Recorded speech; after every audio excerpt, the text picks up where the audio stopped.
Saya banyak belajar, ngangsu kawruh nek orang Jawa bilang, tentang ilmu kejawen. Itu lelakunya ada istilahnya meditasi ngrogo sukmo. Karena untuk membiasakan roh kita lepas, waktu itu saya meditasi telanjang di kain kafan. Saya begitu fokus, saya bisa ngelihat badan saya tidur di situ. Jadi roh terlepas.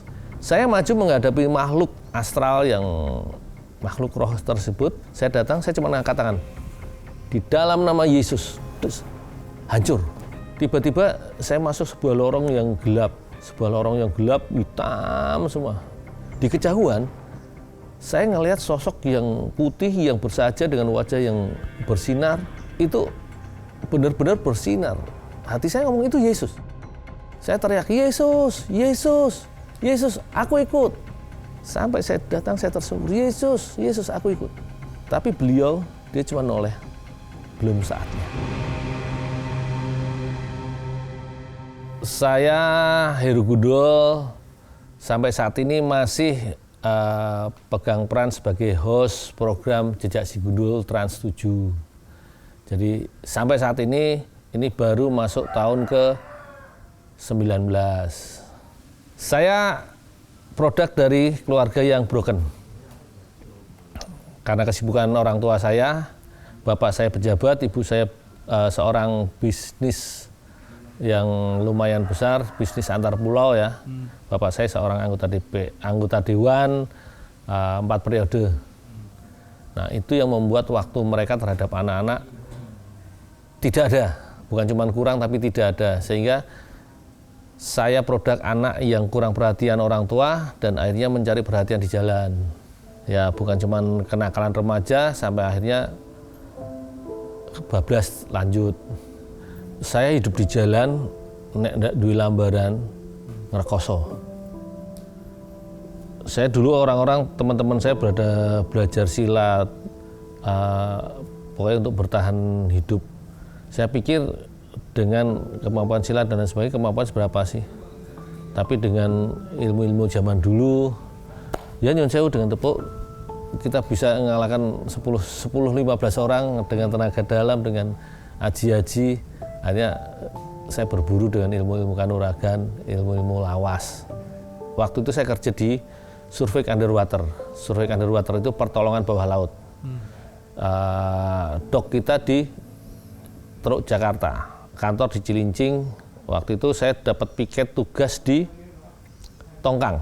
Saya jaga Tongkang, kita jaga Tongkang cuma berdua. Saya tidur di Palka bawah waktu itu gelap sekali.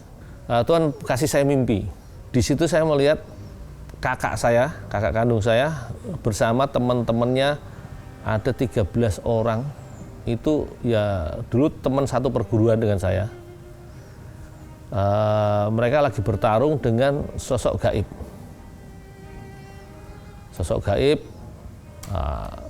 Mereka kalah. Mulai jatuh bangun. Saya datang, saya cuma ketawa. Ya elah, ngunui kok kalah. Weh, cobain ban. Ini kekuatan dari selatan. Kita sudah gabung kekuatan, kita nggak menang. Nggak usah sombong. Guys, mundur. Saya tanpa sadar, saya bisa dalam mimpi saya ngomong gitu, mundur. Udah, biar saya ngadepin. Saya maju menghadapi makhluk astral yang makhluk roh tersebut. Saya datang, saya cuma angkat tangan. Di dalam nama Yesus, terus hancur. Dan saat itu saya langsung bangun. Apa iki? Kok ilmu saya yang saya pelajari lama, berbagai daerah, itu nggak keluar. Tapi saya cuma ngangkat tangan di dalam nama Yesus. Itu makhluk astral, makhluk roh itu hancur. Saya cuma bengong, Tuhan opo iki? Saya merenung, opo iki Tuhan? Opo iki? Tapi saya nggak nemu jawaban. Karena saya kenal Yesus, nama Yesus itu semenjak saya kecil. Tapi saya tidak tahu kuasanya seperti apa. Hebatnya seperti apa. Oh ya, 1 tahun setelah itu, saya balik ke Jogja. Saya kenal omnya teman saya. Dia pelatih kejawen. Dia istilah suhu lah bisa dikatakan. Saya banyak belajar, ngangsu kawruh nek orang Jawa bilang, tentang ilmu kejawen. Di situ banyak ilmu-ilmu kanuragan yang diajarkan juga. Bahkan ada ilmu mandat Gusti. Mandat Gusti itu sabda Tuhan. Jadi kita bisa pinjam kuasa dari beliau. Jadi kalau cuma ilmu kebal itu ilmu cetek lah. Ilmu kita ini sudah bermain dengan roh.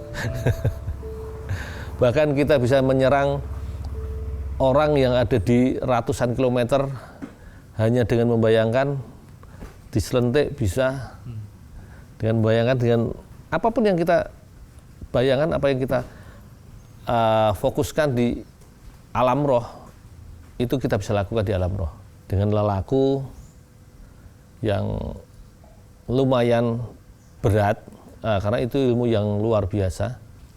Itu lelakunya ada istilahnya meditasi ngrogo sukmo, karena untuk membiasakan roh kita lepas. Waktu itu saya meditasi telanjang bulat di kain kafan, di atas kain kafan, terus di selimuti kain kafan lagi.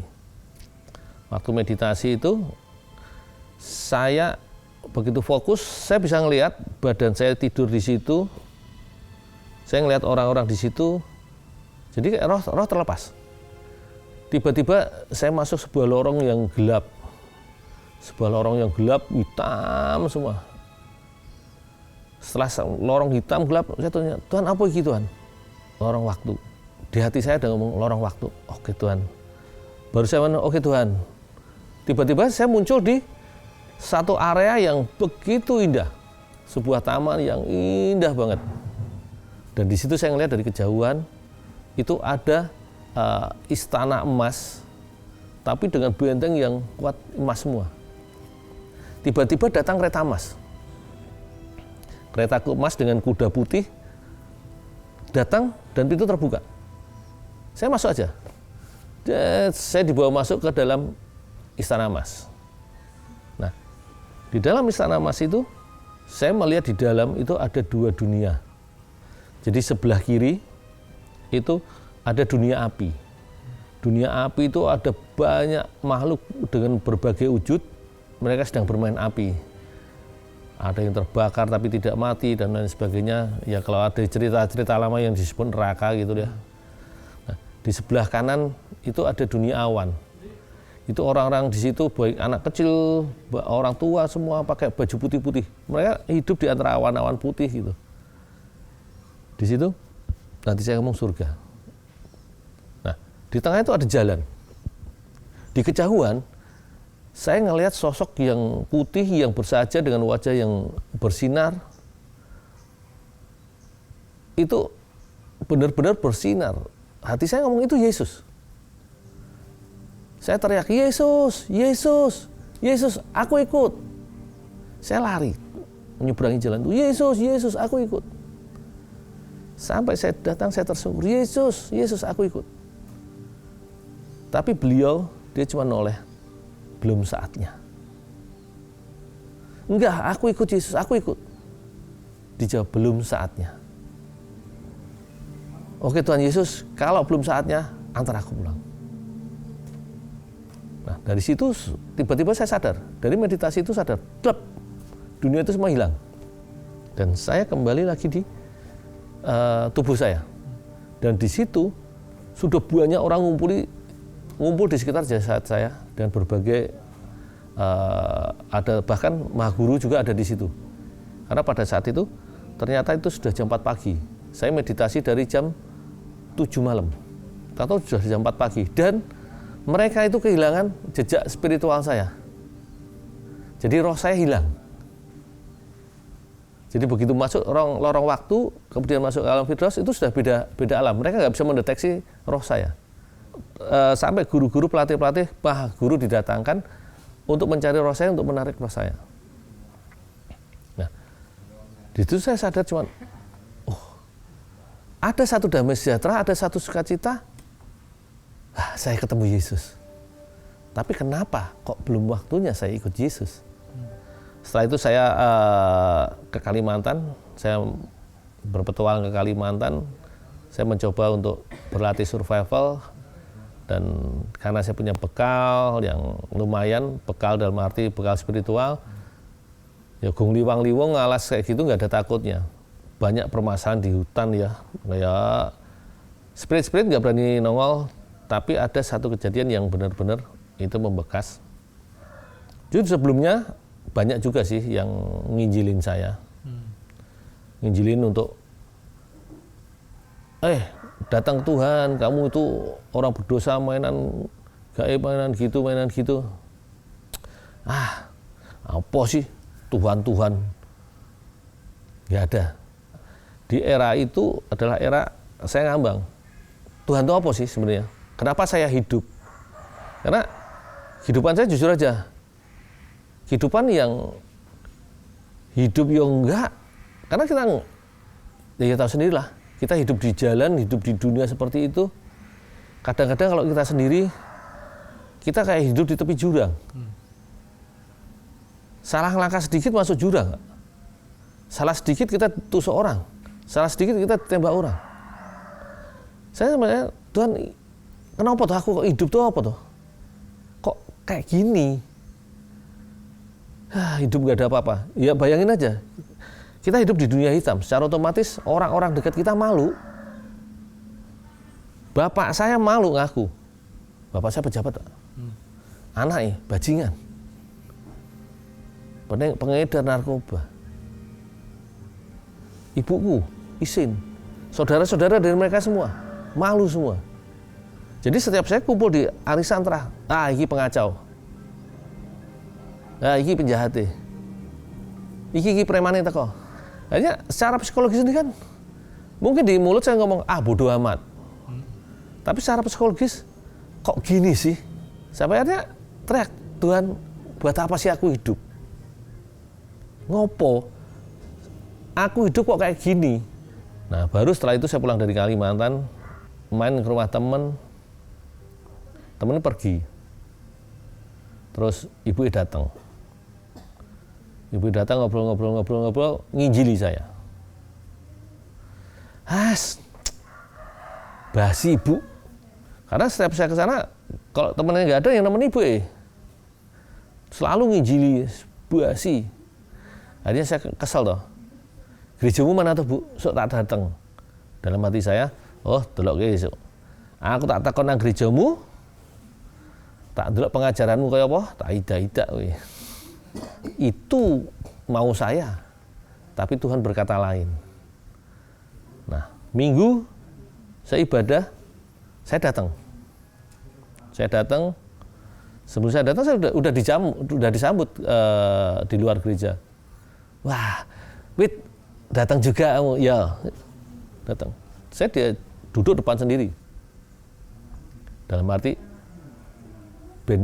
pendeta ini ngomong apa, saya nggak salah, saya bisa cari celah, besok bantai habis-habisan nih si ibu ini. Belum pendetanya masuk, baru pujian penyembahan awal. Pujian dinaikkan, tiba-tiba air mata itu ngalir, Mas. Air mata ngalir, saya kayak diberi penglihatan dengan Tuhan, kayak nonton film. Jadi saya dari dalam kandungan, saya bisa ngelihat seorang ibu yang lagi hamil, seorang ibu yang berusaha untuk mencari cara untuk menggugurkan kandungannya. Dan waktu saya lahir kesusahan, saya lahir tidak disusui. Kemudian masa kecil saya tahu itu saya. Dan pada saat saya di kandungan, ada ibu-ibu yang mengandungkan, yang mau menggugurkan kandungan ini, itu ada sosok yang saya lihat di penglihatan saya waktu saya ngerogoh sukmo. Dia mencegah untuk tidak menggugurkan saya. Pada saat lahir, dia membantu proses persalinan. Pada saat saya tidak dapat ASI, beliau tetap ada di situ untuk membantu menenangkan dan lain sebagainya. Bahkan di saat saya kecil, saya dibully, ternyata sosok itu ada. Pada saat saya hidup di jalan, saya tawuran, Sosok itu selalu ada, melindungi saya. Pada saat saya dikeroyok, saya dibacok orang, sosok itu melindungi saya. Di situ saya bisa menangis. Ternyata sosok itu adalah Yesus yang selalu ada. Seperti apapun saya. Bahkan pada saat saya hampir mati di jurang maut, beliau ada melindungi saya. Dan saya minta dilayani pelepasan, karena saya tahu efek dari okultisme yang saya lakukan bertahun-tahun, berpuluh tahun, itu banyak, yaitu tadi legion, ribuan roh-roh yang ikut dalam kehidupan saya, yang nempel dan tinggal dalam kehidupan saya. Saya minta dilayani. Ketua pendoa sahabat yang ngomong, enggak, kamu belum layak. Kamu harus siapkan diri dulu, kamu baca firman, baca Alkitab dulu, 1 pasal paling enggak setiap hari. Oke, karena kerinduan saya kuat untuk bisa dibersihkan. Dia minta 1 pasal, saya baca 3 pasal tiap hari. Seminggu kemudian saya datang menghadap, Bu, saya minta dilayani. Belum bisa. Tambah porsinya 2 pasal. Padahal saya sudah 3 pasal. Oke, saya baca 5 pasal. Saya tahu nggak tahu artinya apa, yang penting tak baca. Datang lagi seminggu kemudian, belum bisa. Kamu baca lagi 3 pasal. Saya padahal sudah 5 pasal. Baca lagi 10 pasal. Sampai akhirnya Tuhan yang tempatkan saya, Tuhan taruh saya untuk dilayani. Tapi bukan oleh gereja itu, bukan oleh ibu pendoa Safat yang di situ, tapi justru saya dilayani di Jakarta. Benar-benar hopeless. Jadi waktu itu saya lagi pegang 2 acara besar, yaitu Nuansa Seni dan Supranatural di Jogja dan di Magelang. Jadi saya ketua panitianya. Jadi saya memanajemen para supranaturalis Indonesia untuk berkumpul di Jogja dan di Magelang untuk show off. Nah, cuman Tuhan buat saya tidak damai sejahtera. Tidak ada masalah sebenarnya dengan saya, tapi semua permasalahan dengan orang-orang tersebut, tapi semua dilimpahkan ke saya dan tanggung jawabnya ke saya. Akhirnya saya melarikan diri. Di Jogja saya dibuat nggak damai sejahtera, di Magelang saya nggak damai sejahtera, akhirnya saya melarikan diri ke Jakarta. Sampai di Jakarta, ke rumah kakak saya. Begitu kakak saya buka pintu, dia bisa ngomong, puji Tuhan, haleluya, akhirnya kamu sampai. Ternyata saat itu saya sudah didaftarkan pada kursus KPP, kursus pelayanan pribadi. Kakak saya nggak hubungin saya sama sekali, atau dia daftarin saya. Katanya disuruh Tuhan. Karena saya di Jakarta, ya saya nggak ngapa-ngapain, nggak punya tujuan, ya saya tak datang. Loh, saya ke Jakarta tuh ya cuma kabur. Salin ya nggak bawa. Akhirnya ikut ikut KPP. Hari pertama KPP saya cuma bengong, dengerin ceramah KPP. Hari kedua ternyata ada di KPP ada inner healing. Inner healing, kemudian saya dilayani inner healing, kesembuhan luka batin, kemudian sesi sore ada pelepasan, disitulah Tuhan bentuk saya. Jadi jiwa saya, spiritual saya, hati saya dipulihkan, Tuhan yang pulihkan melalui kawan-kawan KPP di Jakarta. Kemudian roh-roh yang mengikat yang hidup di dalam saya dilepaskan satu demi satu, sampai itu kan pelayanan nggak cuma sehari itu. 7 hari itu akhirnya kan full pelayanan inner healing, pelepasan, dan ya materi-materi yang lain ada, materi-materi di sana, tapi intinya di situ. Sampai akhirnya saya dipulihkan, hidup enteng, lepas dari ikatan. Setelah itu Tuhan izinkan saya pulang ke Jogja dengan benar-benar berubah. Dari situlah iman saya semakin dibangun bahwa Tuhan itu luar biasa.